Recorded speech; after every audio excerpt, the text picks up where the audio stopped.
Hello everyone and welcome back to my channel.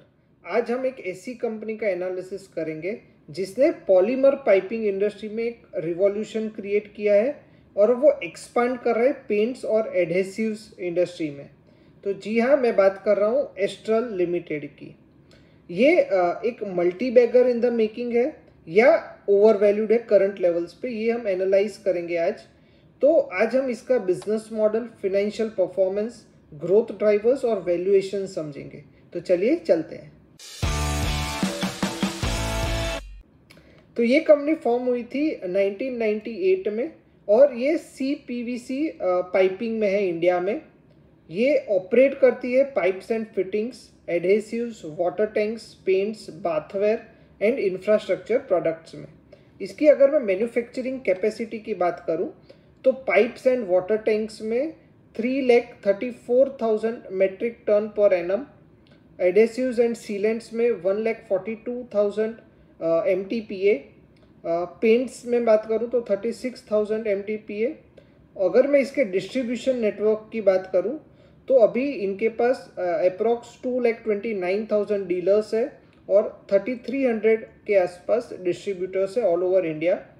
इनका जो export है वो 31 कंट्रीज को एक्सपोर्ट होता है।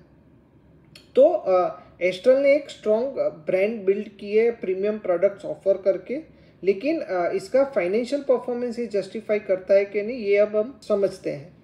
तो अगर इसके नंबर्स की मैं बात करूं तो कंपनी का जो सेल्स ग्रोथ है 5 साल का कंपाउंडेड वो है 17.6%। FY24 के रेवेन्यू की बात करूं तो वो था 5,641 करोड़ रुपए, जो पिछले साल के ईयर से ईयर ऑन ईयर 9% आता है। प्लम्बिंग डिवीजन में 10% year on year growth rate था, 4,142 करोड़। एडेसिव्स एंड सीलेंट्स का जो रेवेन्यू था वो था 1,499 करोड़ रुपए और ईयर ऑन ईयर 7.8% का ग्रोथ था। इसके मैं एबिटा एंड प्रॉफिटेबिलिटी की बात करूं तो इसका जो 5 साल का कंपाउंडेड एबिटा है वो है 19.4% और FY24 में जो इसका एबिटा था वो था 918 करोड़ रुपए, जो ईयर ऑन ईयर 13% का ग्रोथ है। इसके मैं एबिटा मार्जिन की बात करूं तो ये था 16.3% FY24 में और FY23 को कंपेयर करूं तो FY23 में 15.7% था। 5 साल का कंपाउंडेड प्रॉफिट आफ्टर टैक्स जो था कंपनी का ग्रोथ रेट वो था 22.1% और FY24 का जो इनका प्रॉफिट आफ्टर टैक्स था वो था 546 crore rupees with 18% year on year growth rate. Astral clearly एक स्टेडी पेस पे ग्रो कर रहा है, लेकिन प्रॉफिटेबिलिटी पे हिट आया था ये साल में 9 मंथ्स ऑफ FY25 में due to lower PVC prices. तो अब क्वेश्चन ये है कि क्या ये रिकवर कर सकेगा कि नहीं। अब प्रॉफिटेबिलिटी और एफिशिएंसी मैट्रिक्स की मैं बात करूं तो FY24 में जो इसका एबिटा मार्जिन था वो था 16.3 और FY23 से कंपेयर करूं तो it was 15.6 in FY23। PAT margin की बात करूं तो it was 9.7% in FY24 compare to 8.2% in 9 months of FY25। इसका जो ROCE था FY24 में वो था 25.1% और रिटर्न ऑन इक्विटी जो था वो था 18.5% इन FY24। Cash flow and working capital की बात करूं तो कंपनी का जो ऑपरेटिंग कैश फ्लो था FY24 में वो था 823 करोड़ रुपए और कंपनी का जो कैपेक्स प्लान है वो FY25 में है 450 करोड़ का और FY26 में है 200 से 250 करोड़ रुपए का। तो एस्ट्रल एक स्ट्रॉन्ग कैश फ्लोज जनरेट कर रही है, बट इनके जो कैपेक्स कमिटमेंट्स है वो डिटरमाइन करेगा कि कंपनी का फ्यूचर ग्रोथ कैसा रहेगा। अब हम एनालाइज करते हैं इसका वैल्यूएशन और रिस्क। कंपनी की अब मैं वैल्यूएशंस और रिस्क की बात करूं तो कंपनी का जो PE रेशियो है वो अराउंड 68 है और वो काफ़ी एक प्रीमियम वैल्यूएशन है। कंपनी का जो डिविडेंड यील्ड है वो है 3.75 रुपीज़ पर शेयर, जो उसके फेस वैल्यू से 18.5% पे आउट रेशियो है। डेट टू इक्विटी रेशियो सिर्फ 0.03 है, यानी बहुत ही नेग्लिजिबल डेट है कंपनी पे। स्टॉक की मैं बात करूं तो 2020 में कंपनी का जो स्टॉक प्राइस था वो था 560 रुपीज़, जो जुलाई 24 में इसने हाई लगाया था 2454 रुपये का। लेकिन करंट सपोर्ट जोन जो मुझे लगता है वो है 1275 टू 1400, जो एक अच्छा एक्यूमुलेशन जोन भी हो सकता है फॉर लॉन्ग टर्म इन्वेस्टिंग।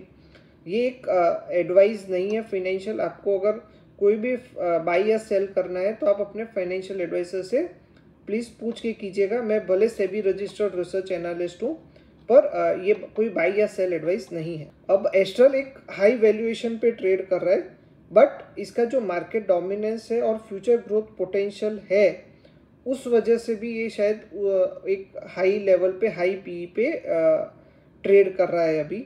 तो इसका जो फ्यूचर ग्रोथ है वो कैसा रहेगा, तो अगर मैं इसके फ्यूचर ग्रोथ प्रोस्पेक्ट्स की बात करूं तो ये पाइप सेगमेंट में एक्सपांशन के मूड में है। न्यू OPVC पाइप्स और एल्यूमिनियम पैक्स पाइप्स, इन्होंने एक certification for fire sprinkler pipes भी मिल गया है US एंड यूरोपियन मार्केट्स के लिए। कंपनी ने एक बैकवर्ड इंटीग्रेशन सेट किया है एडेसिव्स बिजनेस में। एक न्यू मैन्युफैक्चरिंग यूनिट भी कंपनी सेटअप कर रही है हैदराबाद और कानपुर में, जो एक स्केलेबिलिटी इंक्रीज कर सकती है कंपनी के रेवेन्यू की। और कंपनी इंटरनेशनल मार्केट्स में भी एंटर हो रही है। एक दुबई ऑफिस की है for gulf and Africa. Sector की मैं बात करूं तो प्लास्टिक पाइप्स इंडस्ट्री का जो CAGR है वो है 14%, और ये एस्टिमेटेड ऐसा है कि अप टू ईयर 2028 इसका जो मार्केट साइज होगा वो होगा 47,400 करोड़ का। एडेसिव्स एंड सीलेंट्स इंडस्ट्री के जो CAGR की मैं बात करूं तो 8 से 10% से ग्रो होती है, और पेंट इंडस्ट्री का जो CAGR है वो है 8 से 10% का। तो एस्ट्रल एक डाइवर्सिफाइड है पाइप्स के अलावा भी, और एक long term competitive advantage provide करता है। लेकिन कंपनी के रिस्क्स का क्या, तो जो पोटेंशियल चैलेंजेस है कंपनी के पास, वो चैलेंजेस है कंपनी को, वो है जैसे कि raw material price volatility. PVC prices में बहुत सारे फ्लक्चुएशंस होते हैं जो मार्जिन्स को इम्पैक्ट करते हैं। फिर रियल एस्टेट और इंफ्रा पोस्ट इलेक्शंस में जो स्लो डाउन है, वो एक कॉम्पिटिटिव मार्केट है जैसे कि राइवलरी फ्रॉम फिनोलेक्स और सुप्रीम इंडस्ट्रीज, और इंटरनेशनल एक्सपेंशन रिस्क है जैसे कि UK का एडहेसिव सेगमेंट अभी बहुत ही प्रेशर में है। अब ये रिस्क बहुत ही रियल है, बट एस्ट्रल एक स्ट्रॉन्ग ब्रांड है, इनोवेशन है, और कॉस्ट कंट्रोल मेजर्स जो कंपनी फॉलो कर रही है वो शायद इनको एक अपर हैंड दे सकती है बाकी कंपटीटर्स से। तो एस्ट्रल एक बहुत ही हाई क्वालिटी स्टॉक है, लेकिन वैल्यूएशंस थोड़े प्रीमियम है। अगर आप लॉन्ग टर्म इन्वेस्टर हैं तो आप 1275 टू 1400 के जोन में एक्यूमुलेट करने का सोच सकते हैं आफ्टर योर फाइनेंशियल एडवाइज़र से कंसल्ट करने के बाद। और ट्रेडर्स के लिए 2450 जो इसका ऑल टाइम है, उसके बाद शायद कोई आप ट्रेड देख सकते हैं। तो क्या आपको लगता है कि एस्ट्रल पाइप्स एक मल्टी बैगर बन सकता है या नहीं, वो मुझे कमेंट करके बताइए। और अगर मेरा वीडियो पसंद आया तो इसको लाइक कीजिए, मुझे सब्सक्राइब कीजिए, अपने दोस्तों के साथ शेयर कीजिए, और याद रखिए सपने देखिए क्योंकि सपने ज़रूर पूरे होते हैं। Thank you.